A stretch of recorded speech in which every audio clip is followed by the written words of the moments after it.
Washington, D.C., New York, and Virginia. Charles, as Prince of Wales, visited the U.S. and several sitting presidents many times before, but this will be his first visit as king. His visit comes as the United States celebrates its 250th anniversary of the signing of the Declaration of Independence. After arriving in Washington on April 27th, King Charles and Queen Camilla will meet with U.S. President Donald Trump and First Lady Melania Trump for a private tea, followed by a garden party. A formal welcome ceremony will be held at the White House, complete with a ceremonial military review before King Charles and President Trump meet for a bilateral meeting.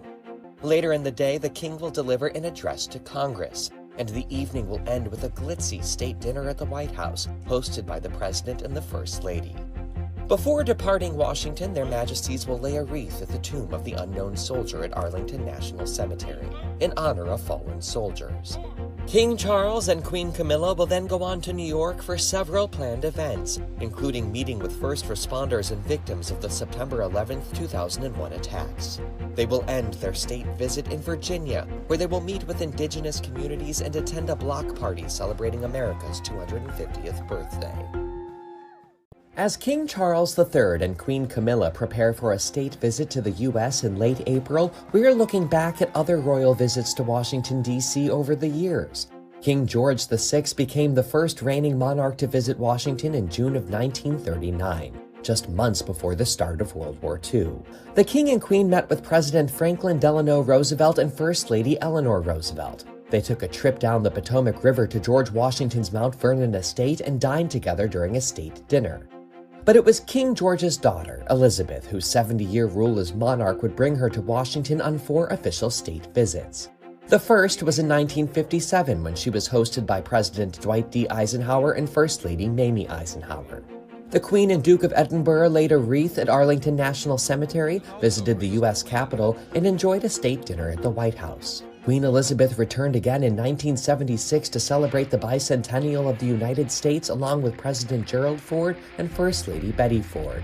During her 1991 state visit to Washington, when she was hosted by President George H.W. Bush and First Lady Barbara Bush, Queen Elizabeth became the first reigning monarch to address a joint meeting of Congress. Her speech celebrated the relationship between the UK and the US.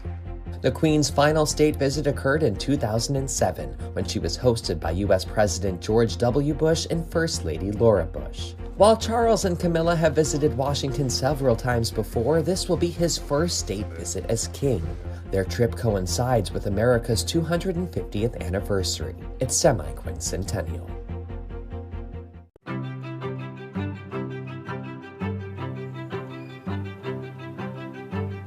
Hello, my name is Peter Williams. Hey, wait. I need you to show me how to convert a Word doc to a PDF again. Seriously? You know, it'd be faster if I used Scribe to show you how to do it. Just sent you a step-by-step guide. Whoa! How'd you make this? I just downloaded Scribe, clicked Start, went through the steps, and Scribe automatically generated a step-by-step guide with screenshots and written instructions. Okay, I guess we should start using Scribe for everything? Agreed. Try Scribe for your step-by-step guides and work smarter, not later.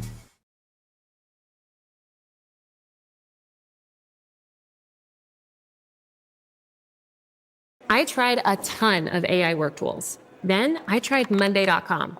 Game over. Monday.com is super easy to use and knows how to do AI right. I use it for insights and action suggestions constantly, especially on those back-to-back meeting days. And my team used Monday Sidekick to work up all kinds of marketing content for the different platforms. So stuff that takes my team hours is now done before they even open their laptop. All these AI features are built directly into Monday.com and actually use our real data. With Monday.com, It was from Mary R. Marston in Silver Spring, who sent it in and donated it to us. But this was her own documentation of the state visit at the time in 1939. I'm John Saunier. I'm the head gardener and horticulturalist here at the British Ambassador's Residence Garden. As you can see, we've been quite busy this week preparing for the royal visit. So today being Arbor Day, I thought I'd point out this special tree here. This Japanese maple was planted by the King and Queen on one of their visits in 2005. This Japanese bloodgood maple is one of a dozen trees planted by the royal family. You know, when we found out that there was going to be a royal visit, one of the challenges was to make sure that we had things that were blooming, especially the rose garden. And to our surprise, Mother Nature has actually rewarded us with this wonderful display of Zephyrin drone rose here. That meadow is kind of a new installation. We replaced the lawn with wildflowers. So it's a little bit of an experiment, but it was inspired by the King's gardens at Highgrove, where he embraces organic gardening. We also have a huge orchid collection. Many of the plants are very significant. They play an important role in the ambiance of the residence, but culturally and historically, they hold a high place in British horticultural practices. Memoria Prince Philip was an orchid that was awarded at the American Orchid Society, and we named it in the honor of Prince Philip. King Charles III will make his first official state visit as monarch to the United States in late April, visiting Washington, D.C., New York, and Virginia. Charles, as Prince of Wales, visited the U.S. and several sitting presidents many times before, but this will be his first visit as king. His visit comes as the United States celebrates its 250th anniversary of the signing of the Declaration of Independence. After arriving in Washington on April 27th, King Charles and Queen Camilla will meet with U.S. President Donald Trump and First Lady Melania Trump for a private tea, followed by a garden party. A formal welcome ceremony will be held at the White House, complete with a ceremonial military review before King Charles and President Trump meet for a bilateral meeting. Later in the day, the king will deliver an address to Congress, and the evening will end with a glitzy state dinner at the White House, hosted by the President and the First Lady. Before departing Washington, their majesties will lay a wreath at the tomb of the unknown soldier at Arlington National Cemetery, in honor of fallen soldiers. King Charles and Queen Camilla will then go on to New York for several planned events, including meeting with first responders and victims of the September 11, 2001 attacks. They will end their state visit in Virginia, where they will meet with indigenous communities and attend a block party celebrating America's 250th birthday. As King Charles III and Queen Camilla prepare for a state visit to the U.S. in late April, we are looking back at other royal visits to Washington, D.C. over the years. King George VI became the first reigning monarch to visit Washington in June of 1939, just months before the start of World War II. The King and Queen met with President Franklin Delano Roosevelt and First Lady Eleanor Roosevelt. They took a trip down the Potomac River to George Washington's Mount Vernon estate and dined together during a state dinner. But it was King George's daughter, Elizabeth, whose 70-year rule as monarch would bring her to Washington on 4 official state visits. The first was in 1957, when she was hosted by President Dwight D. Eisenhower and First Lady Mamie Eisenhower. The Queen and Duke of Edinburgh laid a wreath at Arlington National Cemetery, visited the U.S. Capitol, and enjoyed a state dinner at the White House. Queen Elizabeth returned again in 1976 to celebrate the bicentennial of the United States along with President Gerald Ford and First Lady Betty Ford. During her 1991 state visit to Washington, when she was hosted by President George H.W. Bush and First Lady Barbara Bush, Queen Elizabeth became the first reigning monarch to address a joint meeting of Congress. Her speech celebrated the relationship between the UK and the US. The Queen's final state visit occurred in 2007, when she was hosted by U.S. President George W. Bush and First Lady Laura Bush. While Charles and Camilla have visited Washington several times before, this will be his first state visit as king. Their trip coincides with America's 250th anniversary. It's semi-quincentennial.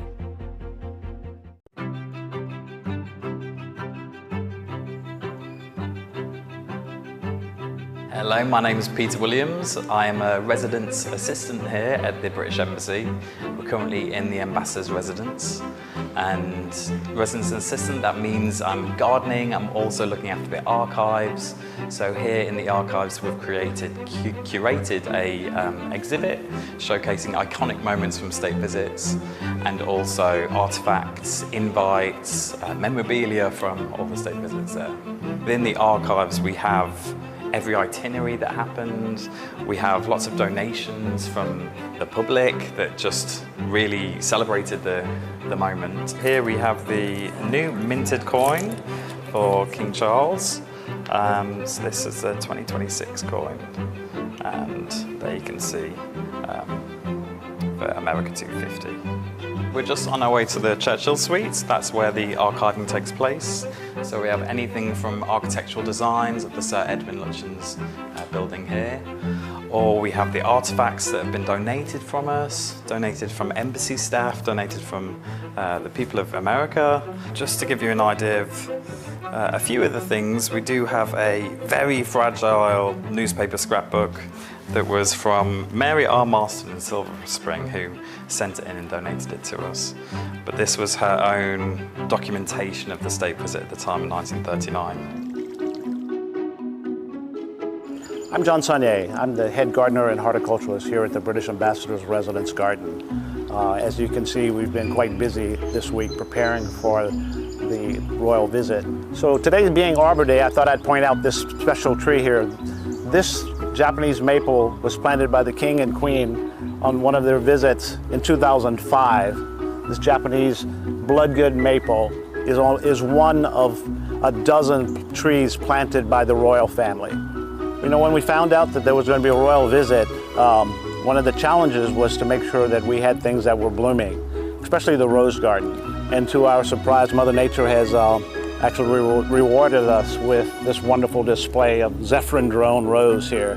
That meadow is kind of a new installation. We replaced the lawn with wildflowers. So it's a little bit of an experiment, but it was inspired by the King's gardens at Highgrove, where he embraces organic gardening. We also have a huge orchid collection. Many of the plants are very significant.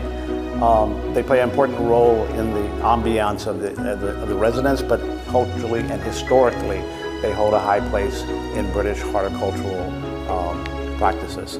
Memoria Prince Philip was an orchid that was awarded at the American Orchid Society, and we named it in the honor of Prince Philip. King Charles III will make his first official state visit as monarch to the United States in late April, visiting Washington, D.C., New York, and Virginia. Charles, as Prince of Wales, visited the U.S. and several sitting presidents many times before, but this will be his first visit as king. His visit comes as the United States celebrates its 250th anniversary of the signing of the Declaration of Independence. After arriving in Washington on April 27th, King Charles and Queen Camilla will meet with U.S. President Donald Trump and First Lady Melania Trump for a private tea, followed by a garden party. A formal welcome ceremony will be held at the White House, complete with a ceremonial military review before King Charles and President Trump meet for a bilateral meeting. Later in the day, the king will deliver an address to Congress, and the evening will end with a glitzy state dinner at the White House, hosted by the President and the First Lady. Before departing Washington, their Majesties will lay a wreath at the tomb of the unknown soldier at Arlington National Cemetery, in honor of fallen soldiers. King Charles and Queen Camilla will then go on to New York for several planned events, including meeting with first responders and victims of the September 11, 2001 attacks.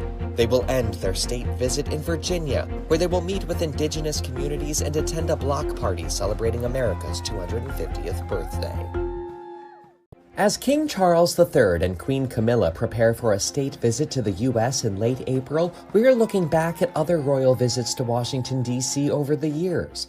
King George VI became the first reigning monarch to visit Washington in June of 1939, just months before the start of World War II. The King and Queen met with President Franklin Delano Roosevelt and First Lady Eleanor Roosevelt. They took a trip down the Potomac River to George Washington's Mount Vernon estate and dined together during a state dinner. But it was King George's daughter, Elizabeth, whose 70-year rule as monarch would bring her to Washington on 4 official state visits. The first was in 1957, when she was hosted by President Dwight D. Eisenhower and First Lady Mamie Eisenhower. The Queen and Duke of Edinburgh laid a wreath at Arlington National Cemetery, visited the U.S. Capitol, and enjoyed a state dinner at the White House. Queen Elizabeth returned again in 1976 to celebrate the bicentennial of the United States along with President Gerald Ford and First Lady Betty Ford. During her 1991 state visit to Washington, when she was hosted by President George H.W. Bush and First Lady Barbara Bush, Queen Elizabeth became the first reigning monarch to address a joint meeting of Congress. Her speech celebrated the relationship between the UK and the US. The Queen's final state visit occurred in 2007 when she was hosted by U.S. President George W. Bush and First Lady Laura Bush. While Charles and Camilla have visited Washington several times before, this will be his first state visit as king. Their trip coincides with America's 250th anniversary. It's semi-quincentennial.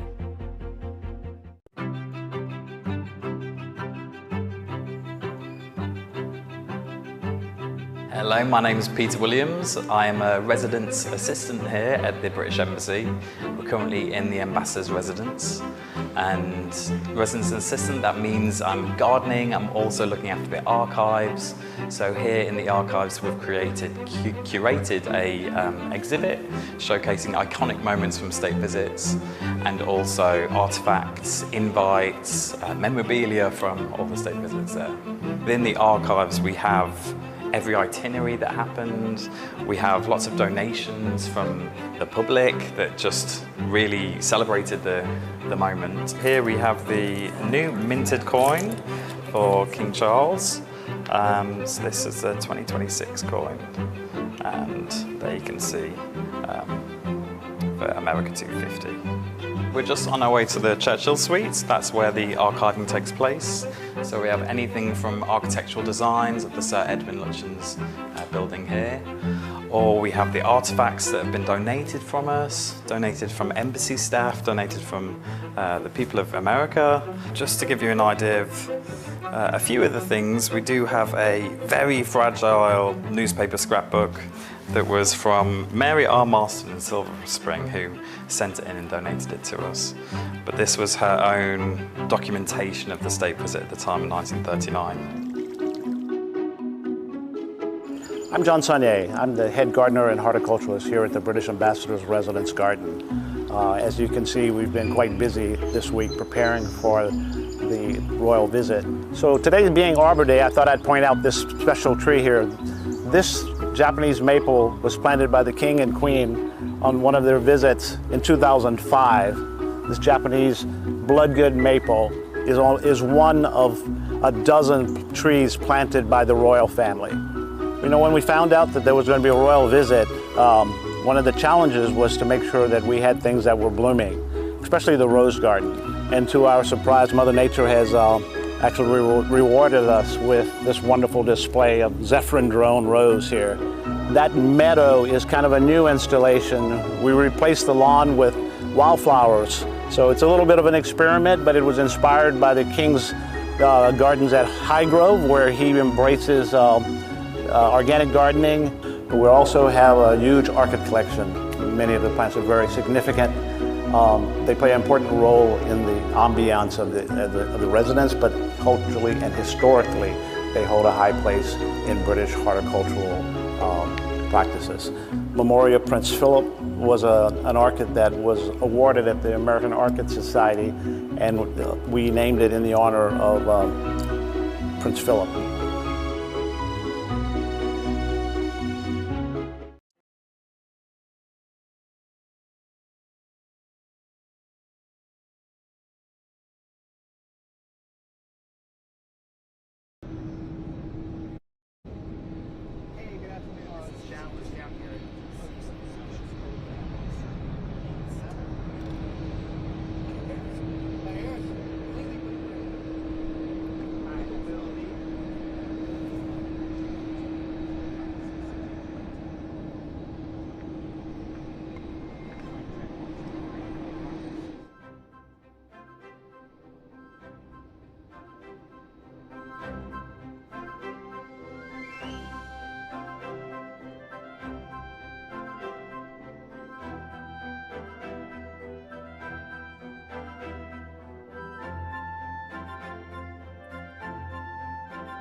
this under the platform.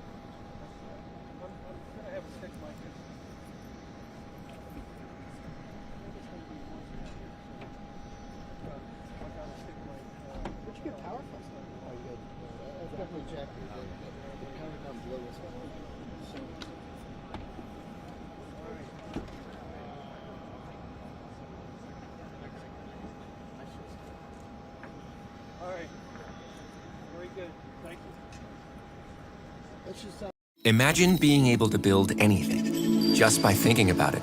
Meet Base 44, a complete AI creation platform made for anyone with an idea and a drive to bring it to life. Describe what you want and watch it take shape. You can plan, customize, and expand in any direction. From tools built for one to platforms ready for many. From passion projects to enterprise-grade systems. Everything is built in and ready to launch. It's a new world of creation, where you can go as far as your imagination takes you. Can you imagine it? Let's make your dream a reality, right now.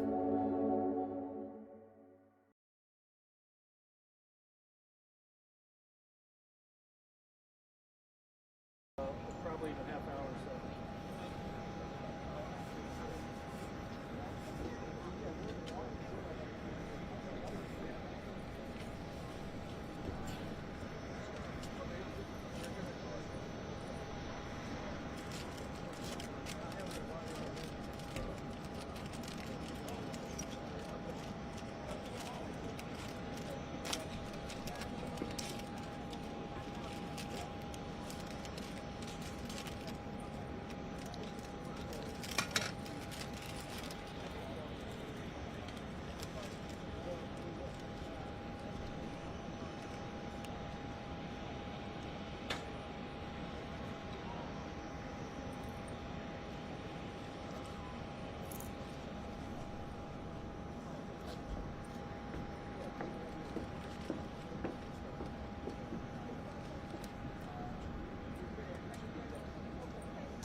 You got the big Mohican. You got 1,000.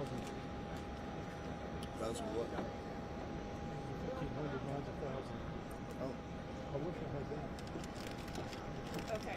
Can I take you guys back in and bring you back out and like so? The problem we're having is we haven't made connection. Oh, you guys are still. So can we? Yes, can we solve 100%. that problem? 100%. I didn't realize it still wasn't connected. Thank you. Yep, no worries. It shouldn't be long. Okay. They No, didn't I see want us yet. you guys do that. Thank you. Hey, let Mark know that they're still trying to get the pool connection.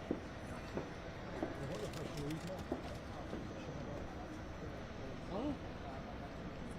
They don't need to see it, do they? We're learning it. Are you live or what? Your shot's still up, right? Yeah.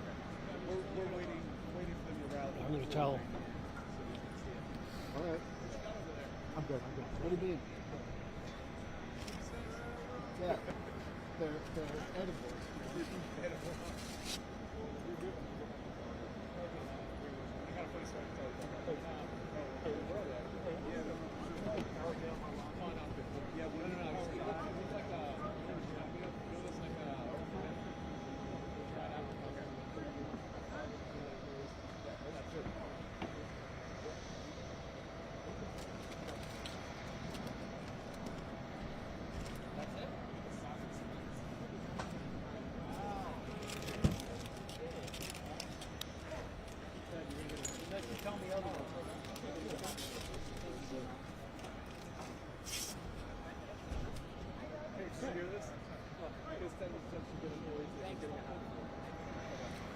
What? It's so good today. I felt so much. I'm getting in the habit. I'll pick that one. You can't pass four. I'll get him I'll get you a Magellan. Call me.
Gaff tape up here?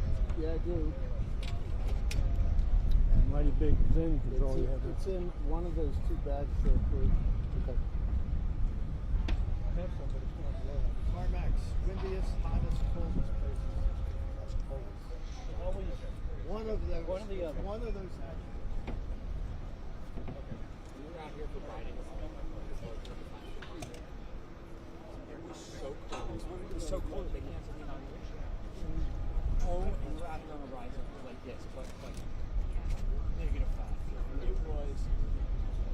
It was oh my god.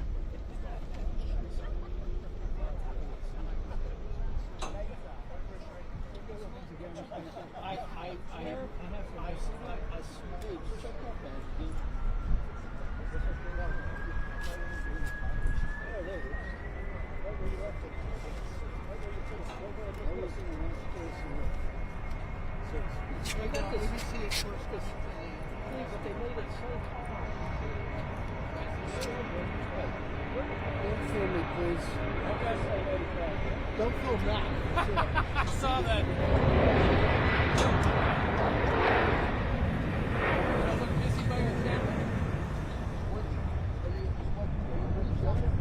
No, we're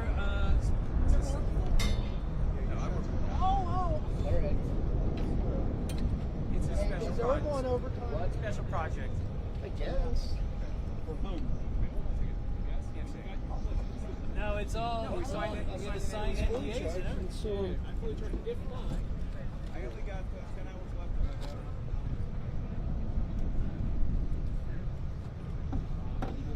We're good. If worst case scenario, we just throw another team. I got tons of battery. Next week. Oh, that's on. Okay. You got enough power? Yeah, I think so. I mean, Bart. How you doing, Irv? Good, man. You know, we may have a hit. All right, you happy? I powered down. Okay. Yeah? Go ahead and get my Hey, Irv, I like that one Saturday. I think you'd rather see it, dude. I heard about it. I've never seen it. Yeah, when it's fully extended, it's great. No, I thought you said they said it was there at 2:30.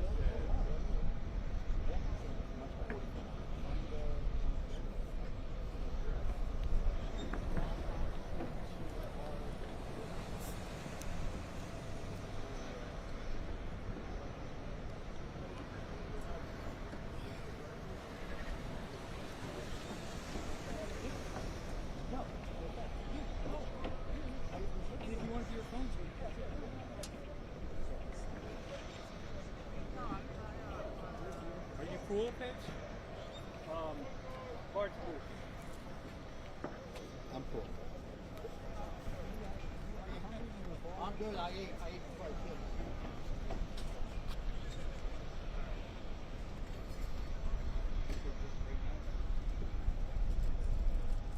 We're going to cover the line media.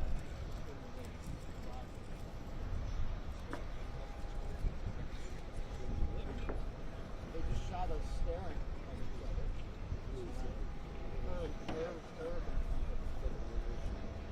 Montallo.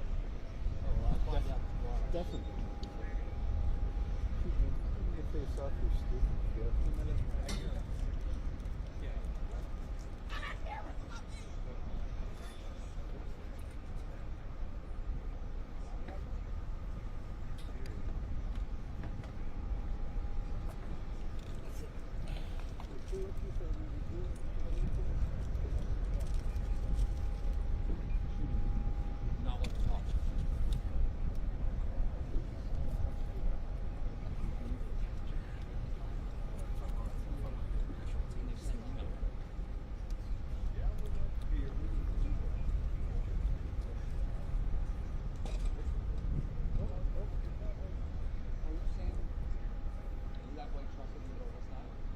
No, the white splotch paint on the runway, this side of the truck, is where the door is supposed to arrive, which is why.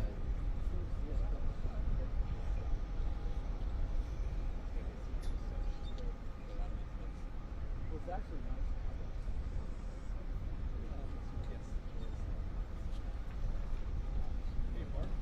Yeah. Your shot's going out to the bars out? You want bars? Yeah, bars, yeah. Bars? Yeah. I don't know, maybe I don't want them to have security. So maybe like... Okay. I actually wish you could call it a I wish that too. In fact, that's what that was my parents' fondest hope for my future.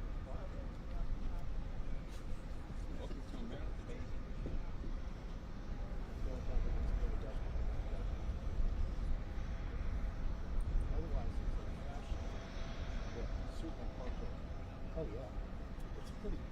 I've seen even McDonald's bags and stuff. Of course,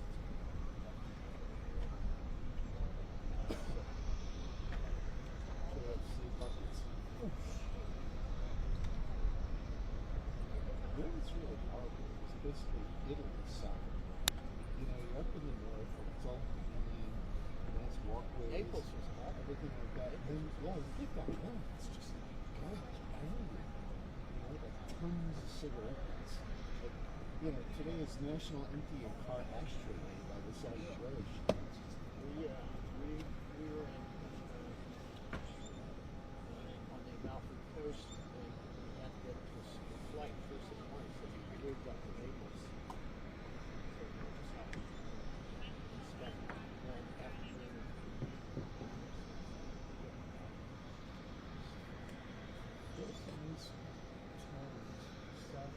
Yeah, that's where we were. Before then, there's some nice little places down there. And there's also everything's in Chinatown. Yeah, sure. That's A little touristy. there's some nice small buildings outside the place.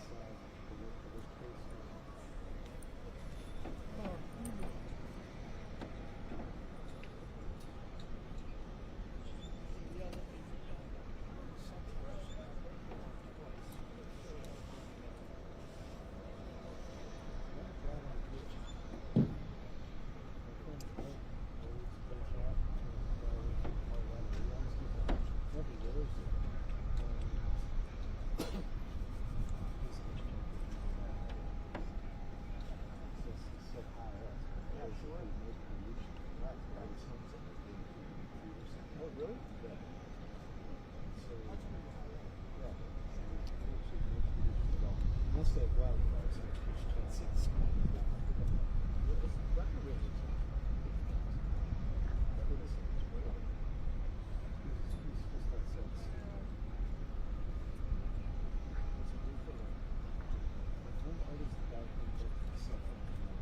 Oh, that's right.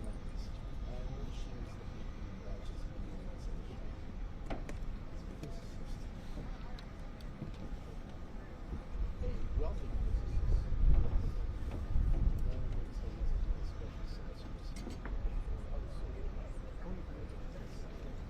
people like that never stop working. He's a bit of a mad professor type. Sometimes the opposite way of professor type. So anything gonna be in no, actually I'm just gonna I got the keys. So, you know, when the time comes I'm just gonna hop out. You got the GoPro on that thing? Huh? You got the GoPro on it? Yeah. I was taking a drone and follow it out. What did I hear? I saw some clip about these agricultural drones. They spray. Yeah. Pretty good size and all. Yeah. I don't know how many, a dozen? How many were stolen? They either caught the guys or they stopped them. Where were they found them. stolen from? The Ranch or something? Yeah, I guess. Whoever they were going to spray, and they don't know. I don't know if they got the people. They got the drones back, but they don't know if it's what are they going to? What are you going to spray with that? Yeah. What are you going to put into it? What was your intent? Yeah. Crazy times. You know, the thing is that those things are so well made and they're so clever. I mean, just the fact that I could take my little guy down in the basement there at the Lincoln and just point to point fly it without any GPS. It just does everything I want it to do.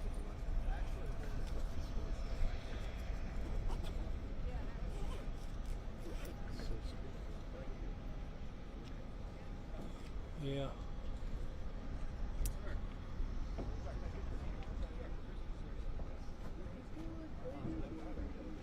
I can hear you.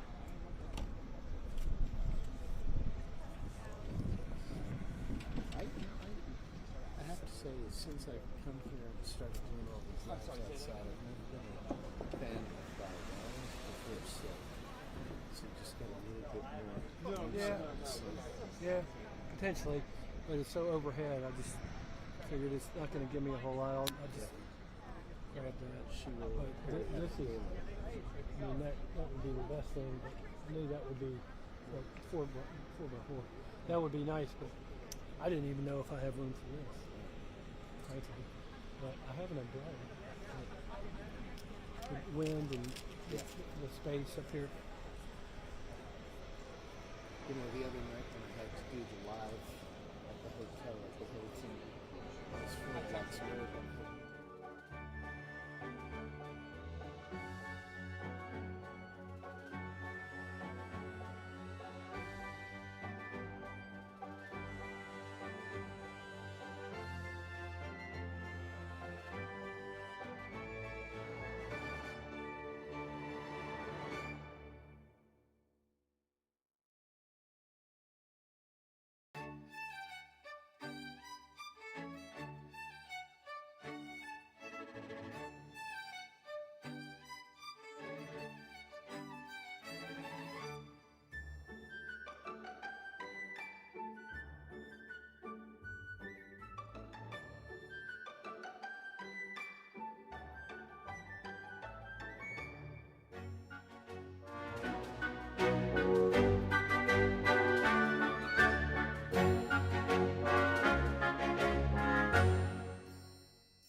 Welcome to the new generation of web creation, where your vision and technology works as one, so you can create the way you think. Wix.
tell me I have bad breath. It's totally I'm very offended. First of all, Spanish. Second of all, the reason I can hear is that Susan, I told Susan I wanted to Susan. Yeah, but they might open it to check out the location of the stairs. Okay, yeah. No, but the stairs. Great. I think it's where that pickup truck is. Yeah, we're trying to put the X on. Are you cool for that? I think. What's up? Oh, nothing. Sorry. We're just trying to figure out where the plane's going to stop. No, sorry. You should, there's like a white mark. I think you'll probably see it. Is it where that pickup truck is? Yeah. Yeah, that way. To the right. Yeah, there's like a white mark. It's in front of the guy with the orange vest.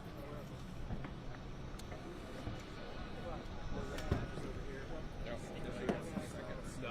Thank you. Eric, do you have an extra Ethernet cord? Extra what? Ethernet cord?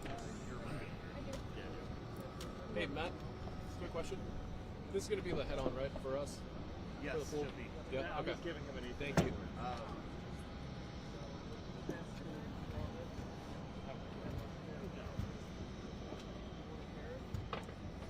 We have at least 15 minutes. Alexander. That, let me find out from airfield ops if I'm not mistaken. If you're just more available. That white box out there is where the nose of the plane is going. If I'm The nose, okay. Yes. Wait. Say that again. The nose of the I don't know plane? if one of you can step over here. Yeah, hold on. Can we get a confirmation on that? I'm working on that. That'd be great. Sorry, so you're saying what now? I believe the nose. So if the staircase is blocking your view of it, but No, but I'm saying, I was told that the staircase of the airplane, staircase will go to the let me white verify that. block. Thank you, Matt. Because otherwise you got to move the camera. So that white mark, they were saying it was he's in the nose, but there's also something over there. It's there. Are you guys cool? This whole thing? Not the whole thing, just the I know you guys are cool tomorrow. Will is really in town. Okay. But then all these other things, it's kind of fun. Like, so I'm going to New York on Wednesday. Straight out. You know, I'll give it 50 minutes. No, not even 9. So it's just basically walking from rock to rock. I don't even know. Hey, you know. I get to go to New York. Exactly. That's what I'm saying. But they're not letting me stay the night. Midnight stays. Leaving early.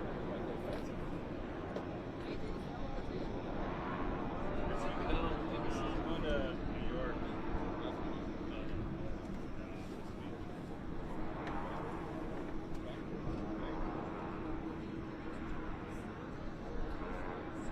The guy's gonna come back. He's the press guy. Yeah.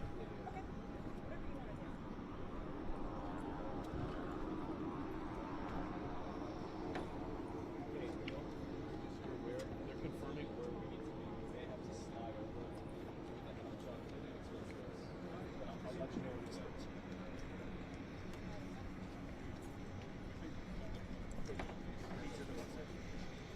Hey.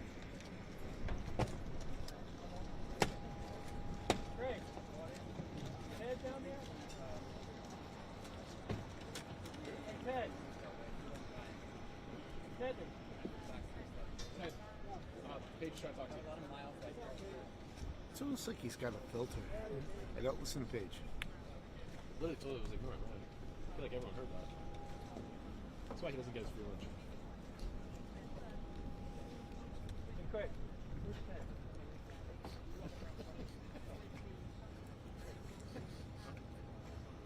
What's that, Paige? Good. Yeah, I'm trying to get this. Okay, let me see. Where is it?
So that's all right. So that's the front. Perfect page. I can sit behind me like this. All right, so say it again.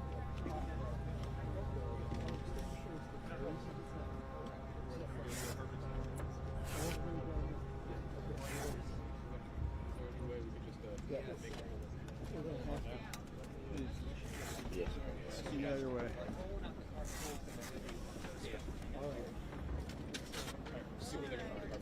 Tell them that we got to pull the. I got to pull the shot. Okay. Yeah, you up now. Hey, Gil. Gil. Hey, Ted. Where is this going? We're at the use back phone. We're gonna have to slide our shop. We'll let you know when to unplug the DC, and then maybe I'll just pull it out. We're waiting to see what's happening right now. Let's see if they. I'm gonna wait for that. Where that's going out from? You are. Where's this? I'm gonna go directly behind the stay lined up with the green doors. We'll go right behind the Oh, so it's not necessarily good. We were just told it's going to be done this way. So if you see the guy, Yeah, that'd be great. Yes. I had a second one. I could have left it, but if you're there, that'd be awesome. I think you need to be. Okay, gotcha. You're able to go behind that spot where the guy with glasses. All right.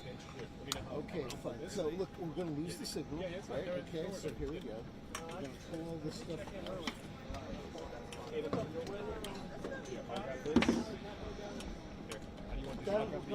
Wait. Okay, do that. Hold on a second, please, Ted.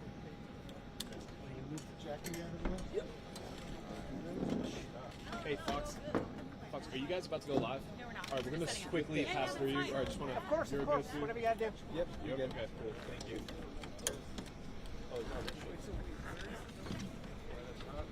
Excuse me, folks. Sorry about this. No, get it. So where do you think it's going to be? Pass beyond the page.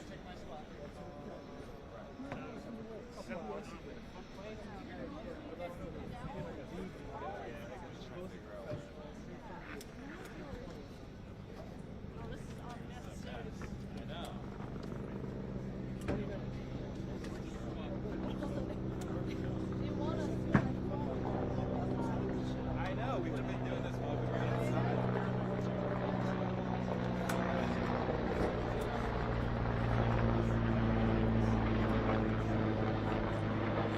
Where were they? Here? Yep, that's where they got it.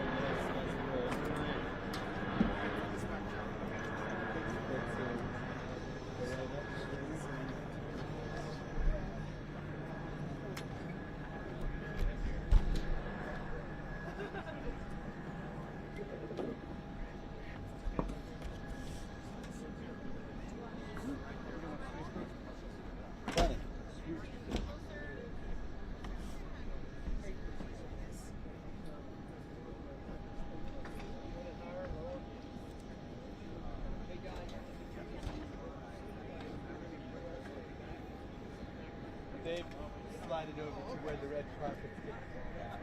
I don't expect anyone to come here. I don't. We'll see. Things could change again. Keep going. Good etiquette. Thank you. They asked me, hey, are you guys at UIMP? And I said,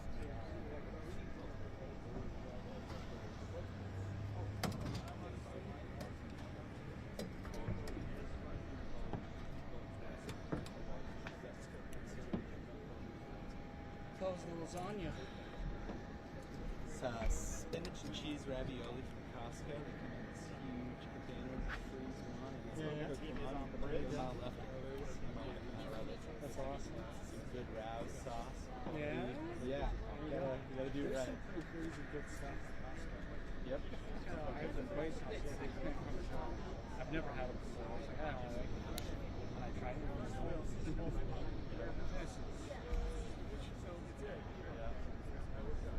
It was great, man. It's a hot cold, so yeah, appreciate it. And unfortunately, to your space. They want to know? Yeah. I don't hear anything like I'm gonna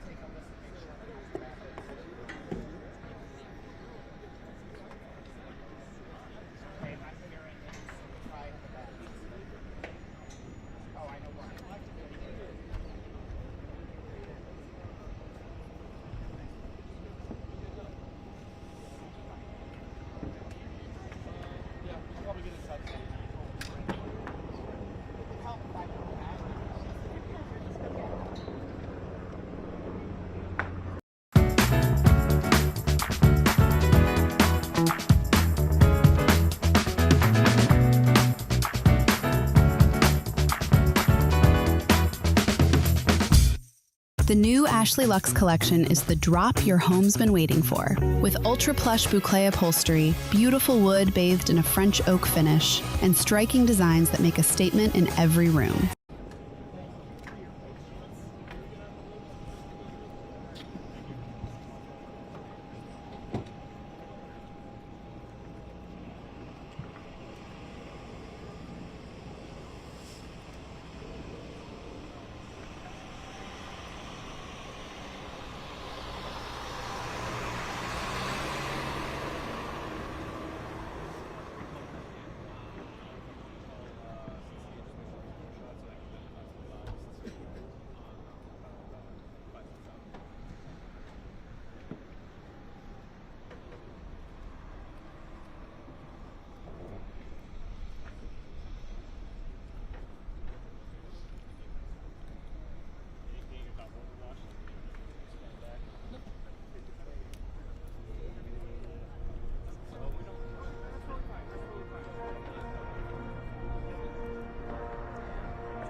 Riser crew, make sure everybody who needs to be up here with you is up here with you now. We're about to go into ramp freeze, and once we do, you're stuck up here. Do we have any further update on time or something? 220? From what everything that I'm hearing, yes. It might be a little give or take on either end. Yep.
Both of them. Okay. It's a Z200. Fixed lens.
lovely to be here. I'll tell you where we are. We're in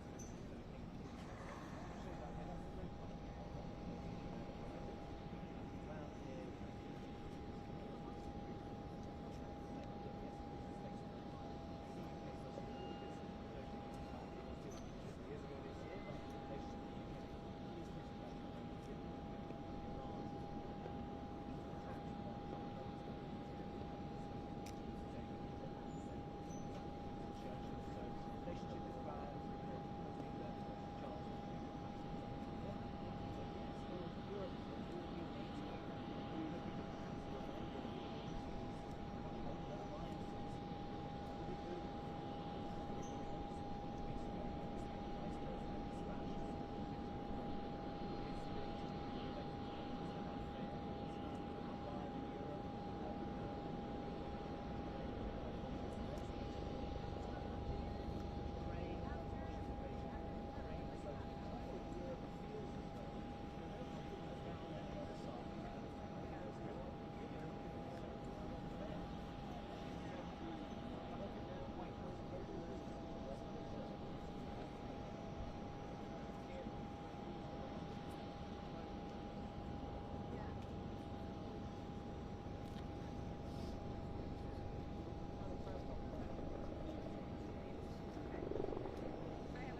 You for me?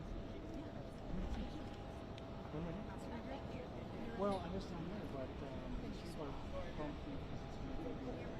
there's no picture. Okay, you just say. Okay. Yeah, I'm here.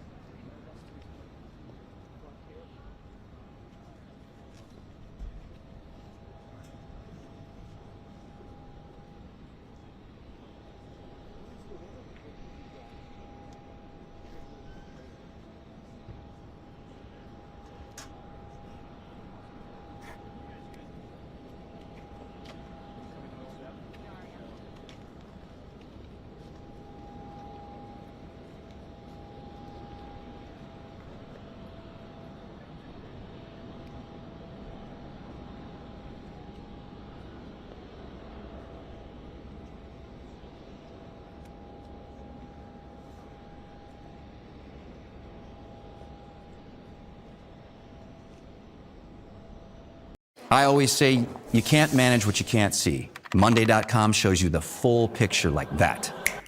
Statuses, timelines, budgets, all in one clear dashboard. I used to waste way too much time trying to figure out where everything was. Files were here, updates were there, and meetings. I mean, so many meetings. Now that AI is basically baked into everything we do, I've got even more clarity. It shows me which projects actually align to our yearly goals, flags issues before they eat up time and budget. It's like having a built-in me in every project. It even recommends the right team members for each task. I know it sounds like you have to have a PhD to use AI, but with Monday.com, it couldn't be easier. I mean, hands down, I have no idea how I kept it all together before. Start your free trial today at Monday.com, the first work platform you'll love to use.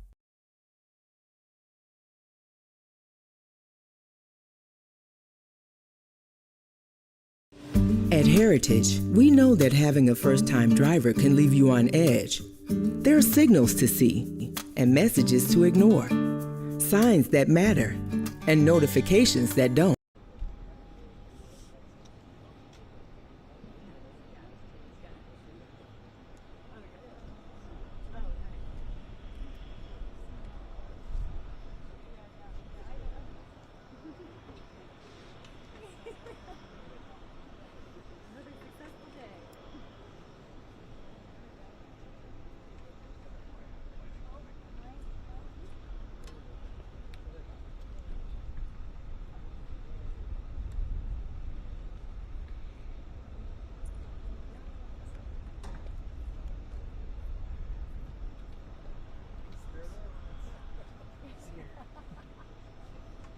Hey guys, we're seeing the plane starting to arrive.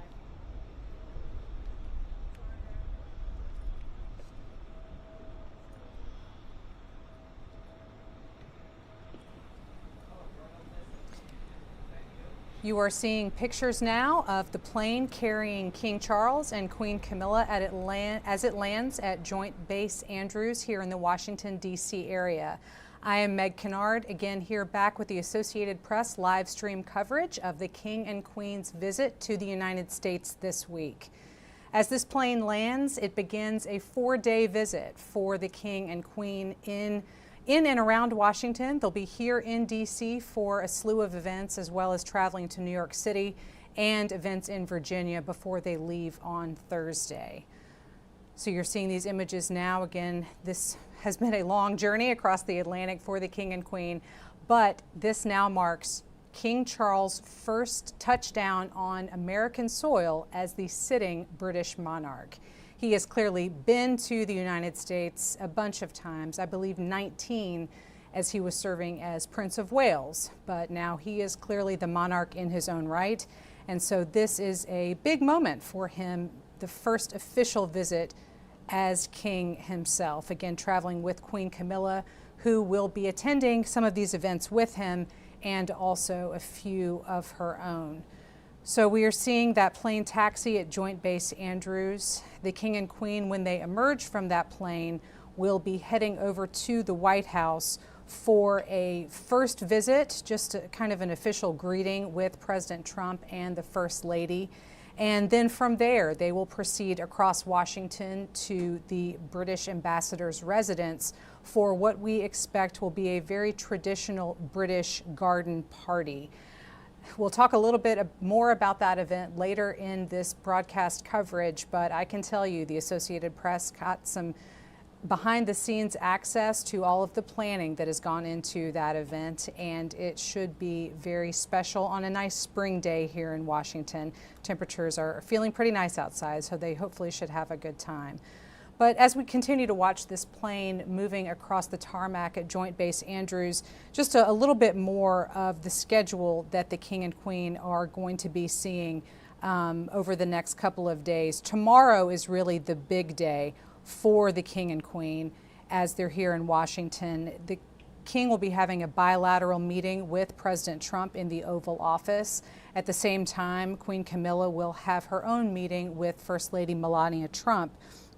Later in the day, King Charles will make a joint address to Congress. That's only the second time that a sitting British monarch has done so. Of course, the only other time was his mother, the late Queen Elizabeth. And then tomorrow evening at the White House, there will be a state dinner, something that we often see accompany foreign leaders' trips to Washington to meet with the president. But clearly, with the special relationship between the United States and Great Britain, this is a very monumental moment. And of course, we should mention that this trip by the King and Queen is coming this year specifically to commemorate the 250th anniversary of the United States Declaration of Independence. I have heard it mentioned by a few folks here around Washington, and I'm sure that we may feel a bit of humor coming from the King, considering that our Declaration of Independence was from his country 250 years ago. That's not a moment lost, certainly, but with the close relationship between these two countries now, since then, this is a commemoration of that. On Wednesday, the King and Queen will formally bid adieu to Washington and head to New York City for a memorial ceremony surrounding 9/11. September 11th. But there's also, aside from a lot of the politics in this trip, there is a lot of community engagement. That's something that's always been of primacy to the King. Certainly a lot of different groups and organizations and causes with which he's involved himself, and he will be doing some of that in Harlem with a community meeting, and also be meeting with some business leaders at Rockefeller Center. The Queen will be participating in a literary engagement during that time. They'll also have a cultural reception, and then on Thursday be heading to a ceremony at Arlington National Cemetery here back in the General Washington area, and participating in several events throughout Virginia, a community block party, a nature engagement, and also a horse racing event. So we'll talk more about those throughout our coverage, but just a preview of the rest of this 4-day trip for the King and Queen. As I was noting, there is a lot of politics underneath this trip. Clearly, the King is a monarch. He is not the head of British government, so to speak. He's the head of state. But for us in the United States, clearly we don't have a monarch. That's what that whole Declaration of Independence was about 250 years ago. But we do have a president. And so for President Trump, he engages with British Prime Minister Keir Starmer on a number of issues. But it is to be surmised that some of those same issues may be coming up in these conversations with King Charles. These two leaders have been developing a relationship of their own, going back to the first Trump administration, and then certainly in this last almost year and a half of the second Trump administration. And this visit itself has been in the works for quite some time. It seems that it's kind of feels like it's all kind of come together here at the last minute, but I can tell you from our standpoint in the media, as well as all of the behind the scenes machinations, this is something that President Trump and King Charles have talked about doing for a long time. Of course, President Trump was in Great Britain last year for a visit, kind of the reverse of this trip, to be spending time with King Charles and Queen Camilla on their turf. And now they've returned the invitation, and the King and Queen are here in the United States. So we will be seeing a lot of these events. We here at the Associated Press will bring you live coverage of all of the events open to the press, and that will include a lot of what I just ran through in that schedule of these 4 days. And in those conversations, there are many things of international import that we can imagine will be coming up. Clearly, the war in Iran is something happening on a global scale that has involved the King's country, as President Trump has launched, along with Israel, this action in the Middle East.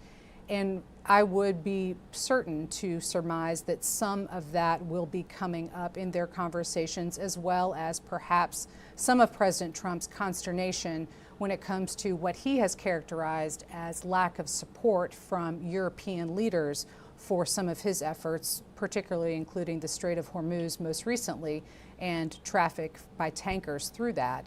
And so King Charles, being a monarch, has the opportunity to kind of be in a little bit of a different category in hearing out the president, in kind of considering a lot of these international events, but not being the head of government and therefore officially deciding and declaring what the British government will be doing.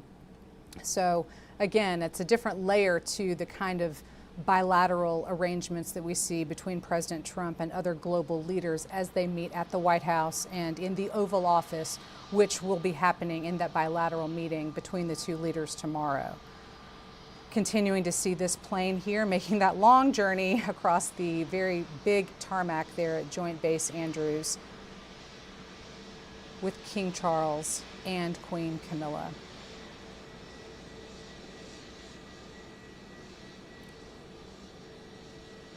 There are many folks lined up there on the tarmac as they will be exiting the plane here shortly, being greeted by an official welcoming party.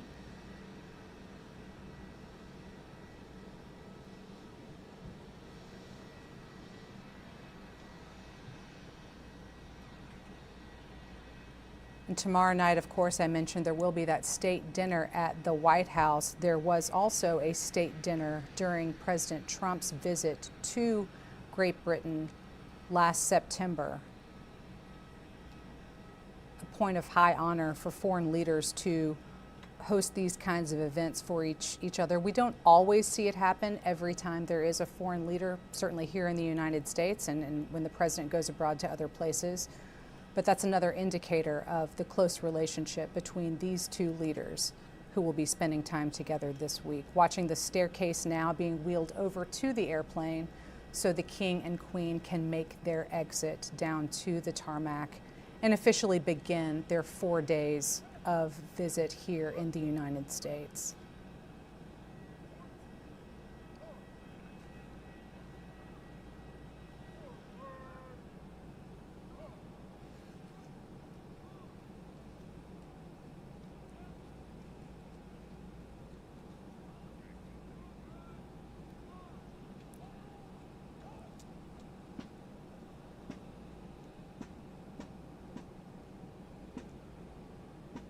Seeing the military greeting party moving over to the staircase, waiting for the King and Queen to emerge. Again, this is King Charles' first official visit to the United States as the sitting British monarch. He's been to this country multiple times during his mother's reign as Queen, but now this is King Charles' first time in the U.S. as King of England.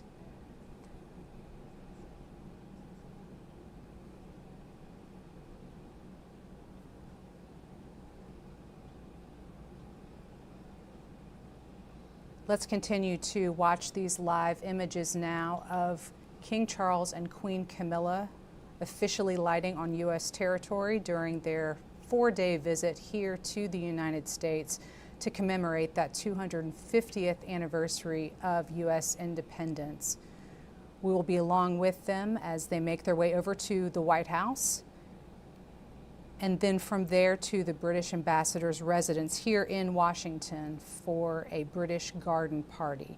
But for now, let's listen in and watch as the King and Queen come here to the United States.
Making SOPs can definitely make you want to smash your computer.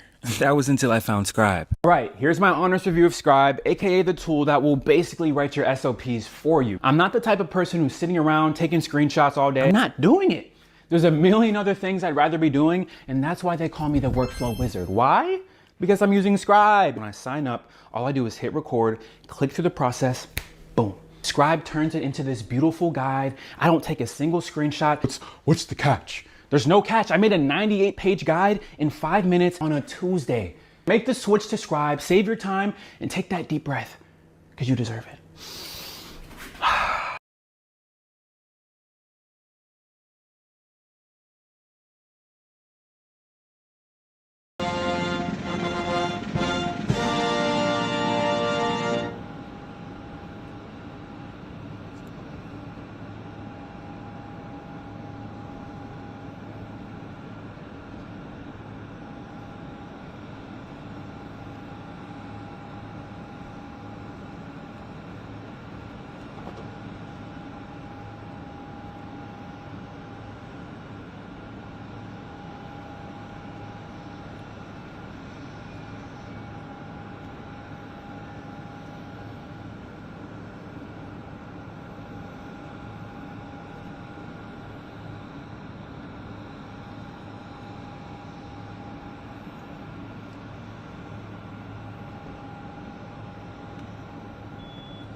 You have been watching as King Charles and Queen Camilla officially arrived here in the Washington area for their 4-day visit to the United States to commemorate the 250th anniversary of the U.S. Declaration of Independence.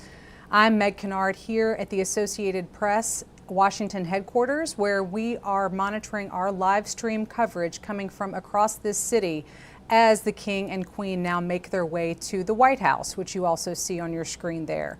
First up on their list of official events is an official greeting with President Trump and First Lady Melania Trump at the White House.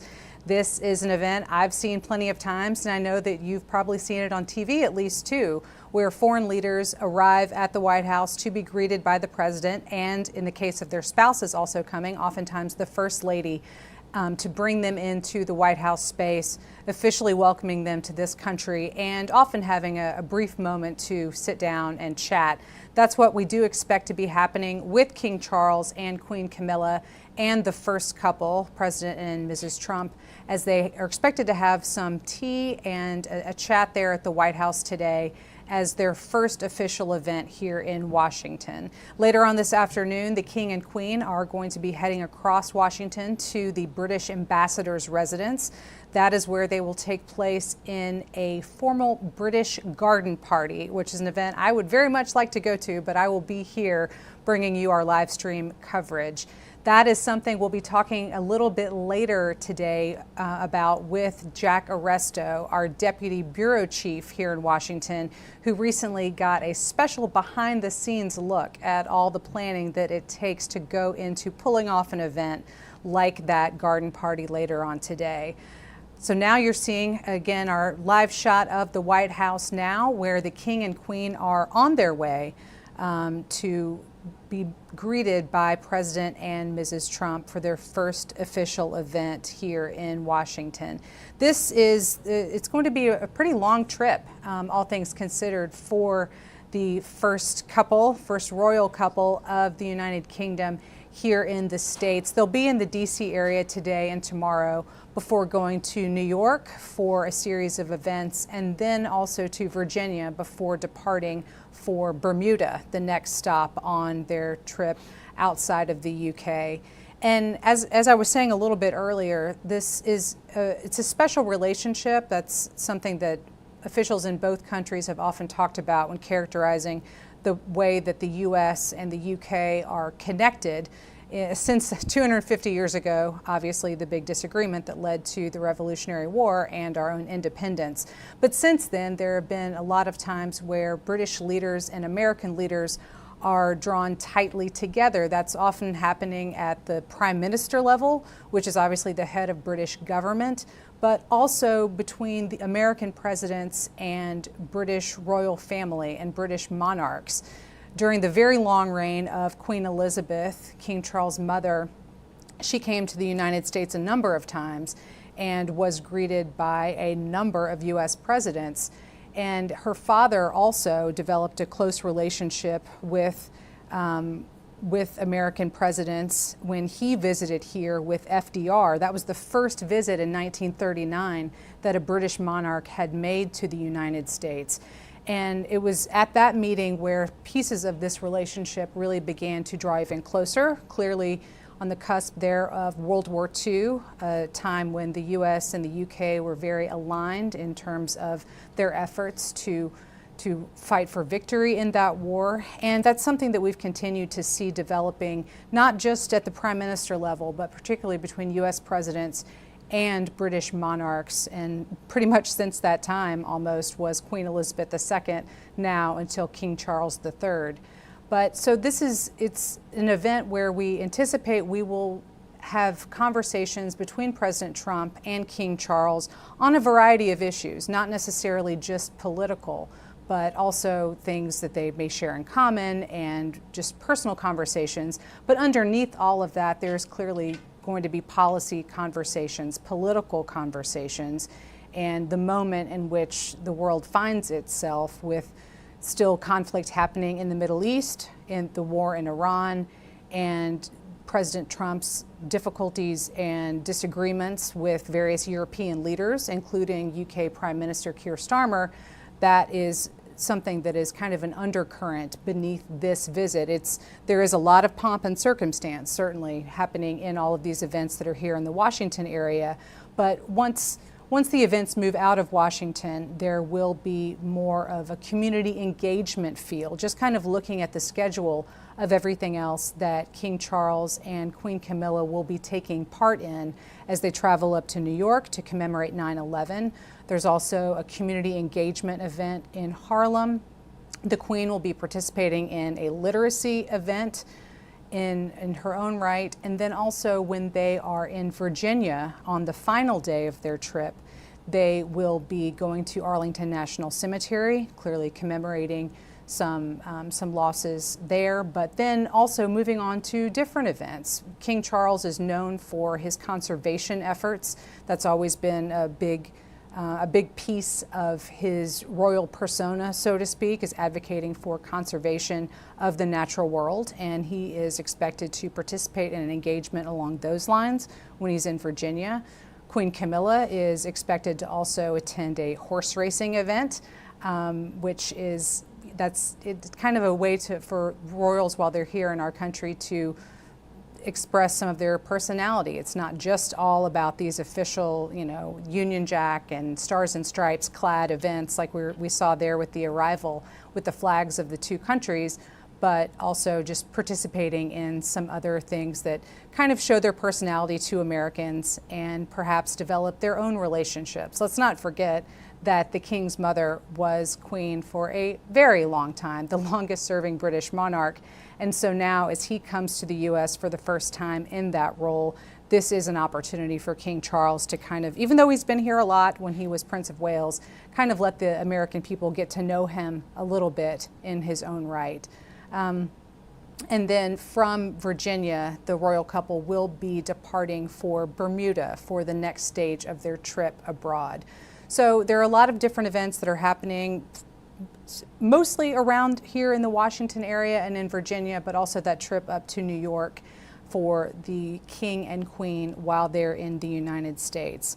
But now they are making their way from Joint Base Andrews, where they landed just moments ago, traversing across to the White House here in Washington, which you again see there on your screen.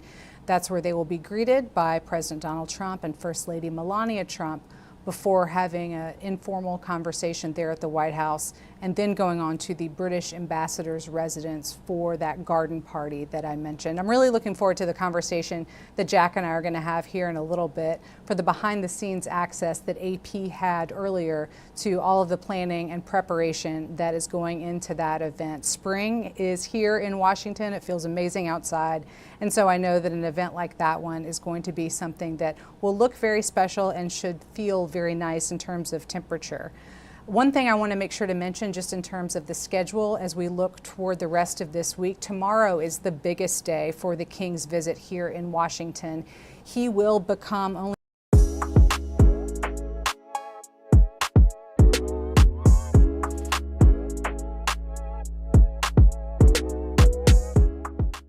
We at Inner World Cleaning know there are many janitorial companies to choose from, so let us tell you how we stand out from the crowd. Experience plays a huge part, and we have over 10 years of experience successfully delivering cleaning services while being respectfully conscientious for the health of every client every day. We deliver uncompromised and unmatched quality due to simple yet effective processes and procedures set in place. We do our best to minimize and or eliminate any cross-contamination. You'll never have to worry about us wiping down your phone receiver with the same cloth that was used to wipe down the toilet seat. We are fully licensed, insured, bonded, experienced, and equipped. And our staff undergoes all the necessary training.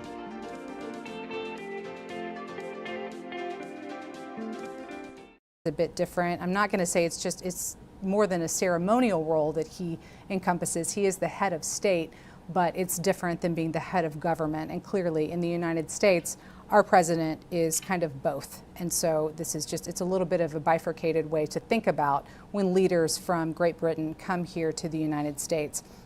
But only the second time that a British monarch has ever done that for Congress.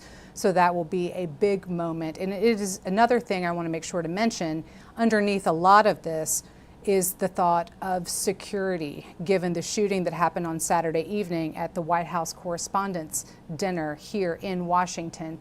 There were questions, and we even had an official statement from the British government in the Royal Palace in terms of, is this trip going to still happen, given all of that, given the security concerns of what happened at the Washington Hilton around that event on Saturday night.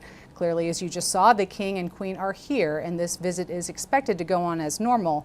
But I would also imagine that there will be very heightened security around a lot of the events that are taking place.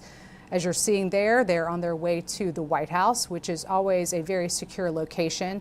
But as I did some reporting this week, just talking about different security instances at the White House, it's not impervious to things that have happened in the past, and just things to consider when we think about what all goes into planning a visit like this, what goes into securing any area around the U.S. president, and then what happens when you get that U.S. president together with another foreign leader, and what all must go into those kinds of circumstances and planning. So again, when the president and the king are interacting, they will be there at the White House, but then the king will be traveling to Congress, as well as I mentioned other areas like New York City and out into Virginia. He comes with him and brings a lot of his own security and officials. And as you saw on your screen, there was a very long motorcade of all the vehicles that were traveling along with him. One of the things I noticed, and I wonder if you did too, is on the airplane in which the king and queen traveled, to the side of the door through which they exited, you see the royal cipher, which is a linking of a monarch's initial with R, signaling that they are the monarch. And it's funny, you know, I've grown up for years just recognizing the cipher that went along with Queen Elizabeth II, the king's mother. And I think when I saw the plane just now, to see that C and R linked, C obviously for Charles, in real life. And that's just a little royal trivia nugget for you out there who have been observing these images coming in and maybe, you know, noticing different things about what you're seeing. And so that was the one that I felt that I wanted to point out also. The state dinner, as I pointed out, is going on tomorrow evening at the White House. We expect there to be a big crowd and a lot of dignitaries and officials who will be on hand for that. The last state dinner that happened was in 2007, the last state dinner between a British monarch and a U.S. president. That was 2007 when Queen Elizabeth was here with President George W. Bush.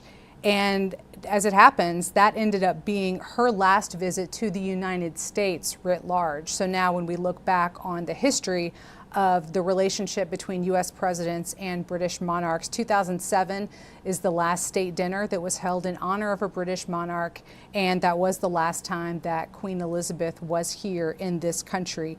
The White House is always a lovely place. There are beautiful grounds and a lot of different shrubs and flowers, and now, as I mentioned, it's spring in D.C., so everything seems to be in bloom. But the White House has been undergoing a lot of work there on the grounds to really make sure that everything is in tip-top shape and very, very special for this visit by the King and Queen. When you put that together with a state dinner and think about all of the machinations that go into just planning for an event like that, there are hundreds of staff that need to be brought in. All of the machinations that go into just planning for an event like that, there are hundreds of staff that need to be brought in to be doing everything from beautifying the grounds to getting everything in order for the many, many guests who will be coming in their finery tomorrow night for this state dinner. And it's weeks and weeks of planning, not just for that event, although there is a lot of protocol to be considered whenever there's a head of state who is visiting the White House. But this whole trip has been in the works for months. It kind of feels like it comes together all of a sudden. You know, where all we can do is talk about the King and Queen coming to Washington, but this has really been in the planning stages for a very, very long time, and we in the media have been working with counterparts at the White House and through the British ambassador as well, to make sure that we have access so we can bring you the live images that we will be bringing you today. It's also worth pointing out that this is the first state dinner to be happening at the White House without the East Wing, which was demolished last year by the Trump administration to make way for that ballroom that President Trump has said he wants to see on the site of the White House to have state dinners as well as other events in the future. But it used to be, if you're familiar with White House architecture, it was that entrance there at the East Wing, which was how people came into the complex for state dinners.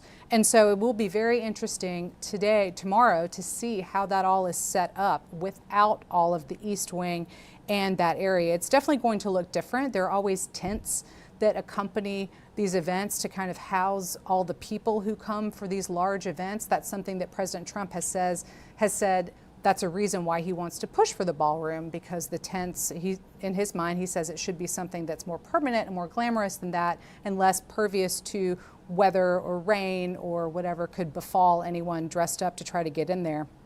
So now, instead of going in through that East Wing entrance, guests will be coming in through the front door, which is not typically a piece of the White House that we see large numbers of people going in and out of. So that'll be something interesting to watch for this time. And we do also understand that the king himself will be welcomed on the south portico rather than the north portico of the White House. That's another change and a tweak that is different from how we typically see these kinds of arrivals coming into the White House. So, we don't always have this kind of a situation to keep on the lookout for, but with all of these changes, particularly as they've been happening on the grounds of the White House since last year, when the East Wing all of a sudden was taken away and plans for the ballroom started to happen, it'll be interesting, at least for political nerds like me, to watch and see how everything looks a little bit different. And one other thing that I want to point out, just in terms of culture, is the very first thing that will be happening for the royal couple and for the American first couple is tea. And that is one of the most British traditions that I can think of. And so to see that, that's a way that President and Mrs. Trump will be welcoming the King and Queen to their home, to the White House. We don't always see something that formal for a visiting head of state, but since it is such a British tradition, I would imagine that the head of White House protocol, who was one of those people you saw on the tarmac greeting the King and Queen as they arrived, I would imagine that that is something that she has been thinking about and taking seriously in terms of trying to get together all of the details for these events. There's another thing that often happens when foreign leaders come to the White House, and that's an exchange of gifts. And we don't always know exactly how that transpires or what those gifts are, but we will be watching to see if that is something that happens during this visit. Obviously, King Charles and President Trump have gotten to know each other and have worked together and even have hosted one another, such as when the president was in the UK last year. But with this first official visit for the king as sitting monarch, it's a little bit different. And so we'll see if that is part of what transpires today. Another thing to point out is this is only the second state dinner for President Trump of this term. And again, as I mentioned, it's the first one to happen in this new construct without the East Wing, which played a pivotal role in state dinners of the past. But this is only the second time that he's hosted a foreign leader in this way. Obviously, the president hosts a lot of foreign leaders at the White House many, many times throughout the year. But there's not always a state dinner that accompanies those visits. The last time that President Trump held a state dinner for a visiting official was Saudi Arabia's leader in November. So that's been several months, and clearly a lot has been going on, and many foreign leaders have been at the White House since then. But this is obviously also another way to show to the King and Queen and to Great Britain the honor and import that the Trump administration and the president himself are hoping to convey as they put on this event, which is not always the case for every foreign leader that is visiting the White House. And we do know, one thing that we know about state dinners is that the First Lady, Melania Trump, takes them very seriously. She's integral to the planning of these kinds of events, of so many of the details. And so I highly anticipate that the menu for it will be something that she has been working on very hard. We often get details for exactly what's on the menu a little bit before the event themselves. And it's everything from the menu to the decor to the entertainment that is picked out. It's, like I mentioned with the chief of protocol for the White House, it's something that is often tailored to the country of origin for the foreign leader who's visiting.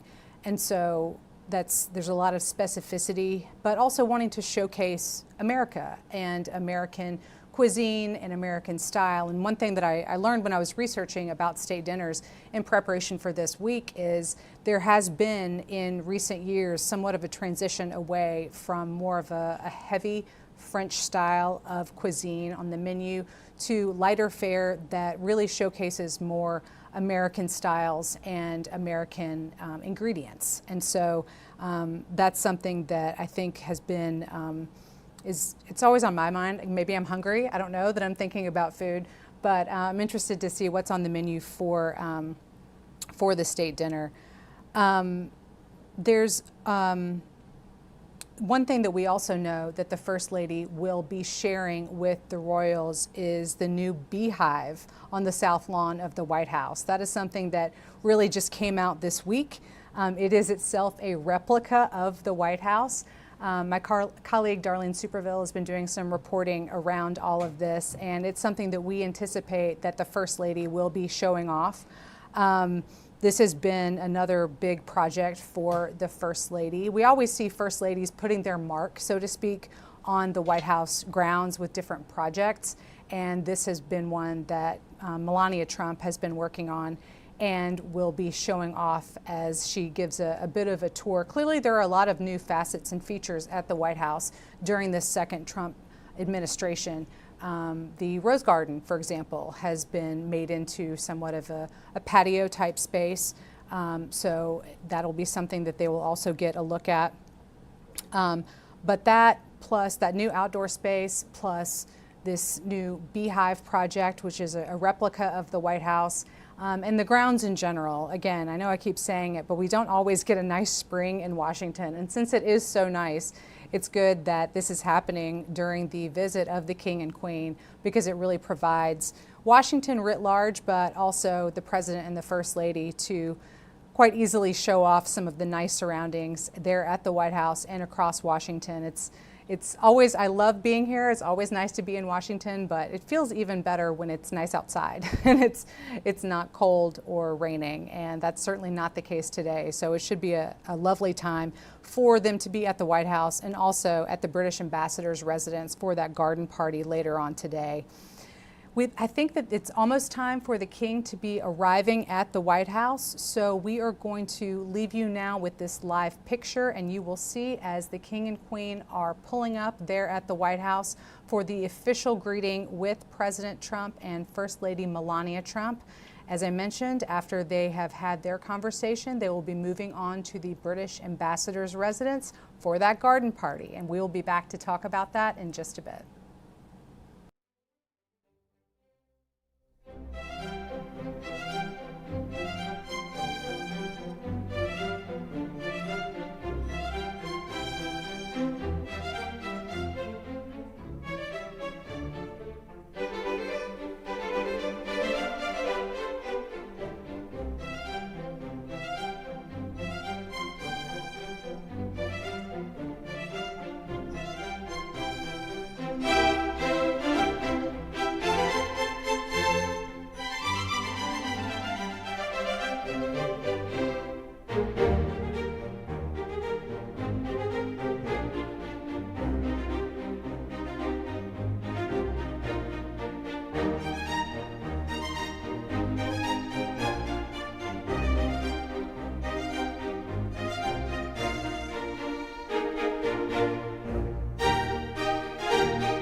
hierarchy's gonna come.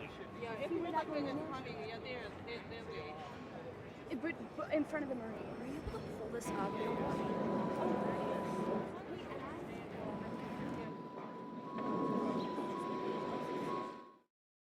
are you?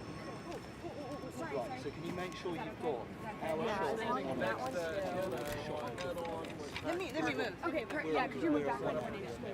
Yep. So you get the arrival Hey, sorry, from us yeah. and then you can pick up tomorrow. Perfect. Yeah. Great. I will make the call and get on the bridge in a moment. What does it show?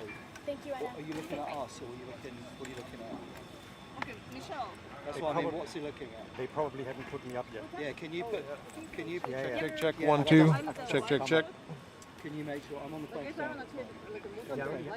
Okay, so like if I tried, I don't know like how much I do for the motor. okay, you're right. So everyone needs to be back like 4 inches. Yeah, this is Chris, Or, test 1. Well, let me see, because they won't be that close to the camera. Yeah. Let me see after this settle down. And then, you know what? I see the people on the stairs. So you see you've got Okay, I was talking directly into Corey's boom, which is going into pack 3. Yeah, so can you make sure Okay. You know what? Beautiful. Chris? if they stick with all of the shot, Yeah, I'm not standing by, but I can check the sound on pack 5. Coley, get back my bag from here. Hey, Use her bag. I'm sorry, I forgot the. I just need the battery. Thank you. Okay.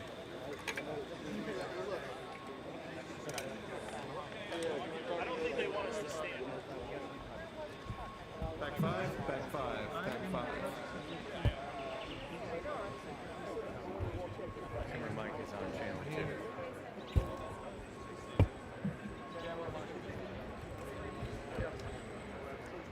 Camera mic is on channel 2. Boom is on.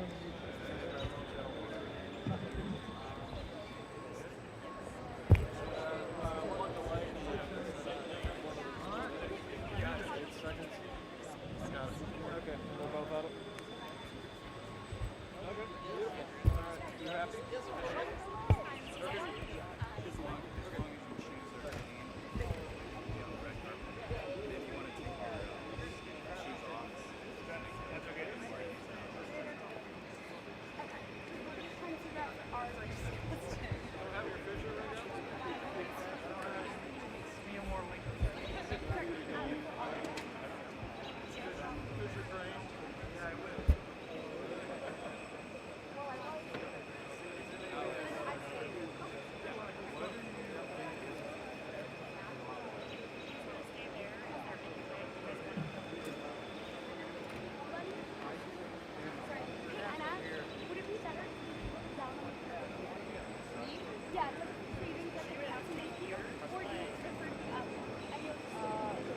After they stop there, the car gonna move, right? Yeah.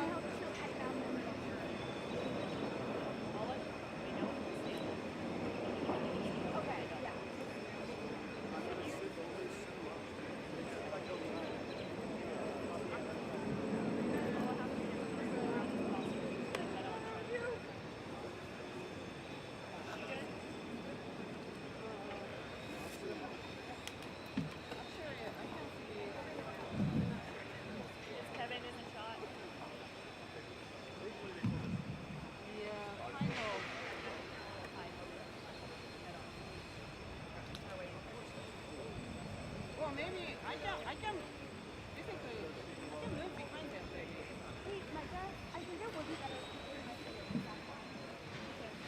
yeah, we can move down. Maybe it's easier. Yeah. Do you think it would be better? You want to be here? Yeah. Probably better for all of us. Yeah, let's do it. And I can grab your stool.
when the car comes over. I don't think I have to face it. Then once it's head on, I'm okay. Because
Two.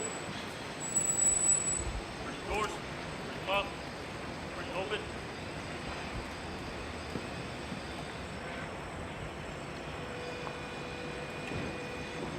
Doors ready closed.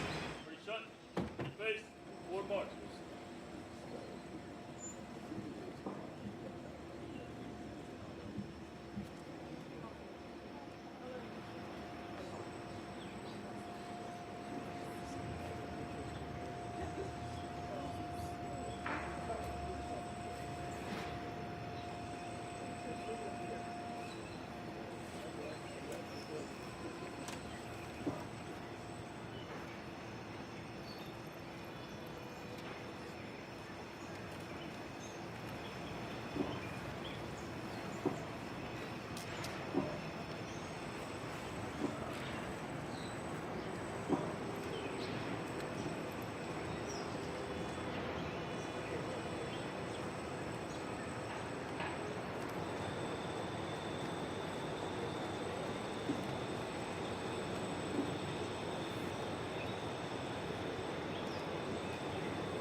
You've been looking at live pictures coming into us from the White House, where King Charles and Queen Camilla are having a private meeting with President Donald Trump and First Lady Melania Trump. We saw them greeted there at the White House and then go in for tea, which is a very British tradition now taking place in the White House here in Washington.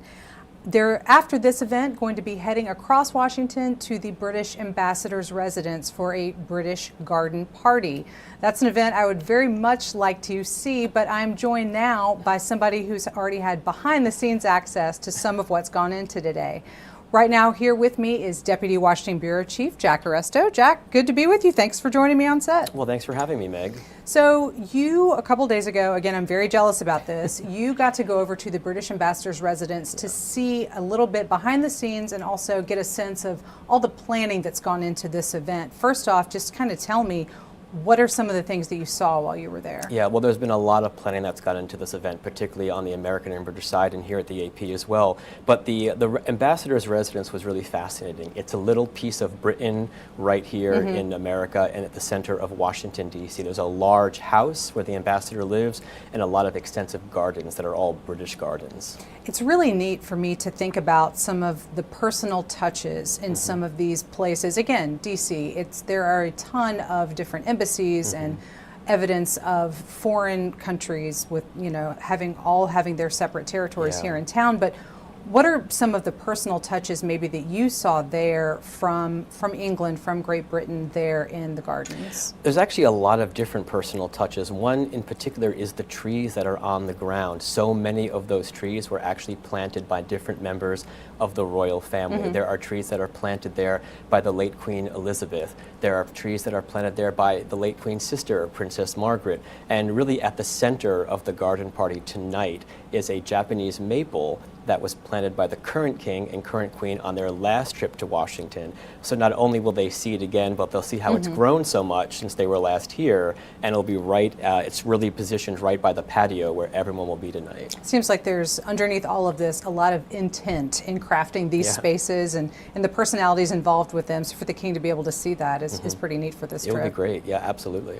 So it's spring here in Washington. It's been kind of a late spring, which is nice because that means that roses are in bloom. And I know that roses play a large feature in British horticulture, but I would imagine also at this garden that you've gotten to visit. So talk to me a little bit about what you saw there. Yes, well, we were lucky enough to have this tour by the head gardener at the embassy and for the ambassador's residence, and we were talking about it because it's been an unusual spring here in Washington. It's been really cold some days, it's been really hot on other days, but what that's allowed is for many of the flowers to stay in bloom longer. So all of the roses, which might have whittled away by now, are actually still there in full bloom. We got to witness so many of them. There are several rose gardens. There are rose trellises across the property. They're all still in full bloom, so the king will get to witness that with the queen tonight. And even all the azaleas, which might have been withered away by now, are all still in full bloom, so there's a lot of color splashes all over the property. You can plan for a lot of things when it comes into these sorts of events, but planning around nature is very difficult. That's right. So I'm glad that everything is kind of hitting at the right time. That's right. King Charles is, and has always been, very into conservation-related efforts. That's a big feature of one of the things that he talks about a lot and where he involves himself. What did you see in terms of evidence of that when you were in the gardens? Yeah, it was actually really interesting because there's actually a lawn kind of behind the house that used to just be a green lawn with some shrubbery around it. But they have since recreated and reimagined that lawn to be a natural preserve that is inspired by the king. It has natural wildflowers, it has natural grasses. So you're sitting in these very manicured gardens on the lower level of the garden, but when you look up, you see this kind of beautiful meadow of natural grasses and flowers. All of that was really made for the king and inspired by the king's work. So he'll see that for the first time tonight. That's very special because certainly when I think about English gardens, I do think about very refined and manicured and very particular, but given that those are the king's interest of nature writ large, it's very interesting that they were able to incorporate very organic some of that. gardens, very much so. That's part of their mission, not just at the embassy, but for the king as well. We call it the ambassador's residence. So it is clearly somewhere that a person lives and has their private life, so to speak. But all across the city, these embassies and the official residences seem to be kind of like a quasi-public private space. What was it like to be in a space like that, and what else did you see when you were there at the property? Yeah, it's really interesting. It's kind of, it's kind of half museum, kind of half home, right? You walk in and you really do feel like you're in Great Britain, right? You see all the different artwork that's there. You see all the antique British furniture. But then you also see the ambassador's dog, who's kind of roaming the house very casually, because it is a home. It's where the ambassador lives, and the dog has free reign of the house. And he kind of followed us around through our journey that day as well, as long as going with us to the garden. So you really did kind of get the sense of both a public home and a private home. One thing that we were chatting about a little bit earlier is that museum kind of aspect in terms of the artwork and all of the different features that you saw there. I think you mentioned that there was an Andy Warhol portrait of the late Queen there. That's right. There's a portrait of the Queen by Andy Warhol. It has a lot of purples in it, and what's also really interesting is the ambassador's residence likes to match the flowers with the art. So for the Queen's portrait that had a lot of purple in it, they had a lot of purple orchids all around it. So it's really very well thought out in how they designed the place. I'm just so impressed whenever I think about really any kind of flowers, but particularly orchids that are very finicky and very particular. So hearing about somebody that's been able to cultivate them and have them be that beautiful in the right color at the right time, I'm impressed. And they take a lot of pride in the orchids, and they even have a lot that are for the members of the royal family. There was one orchid there that's there in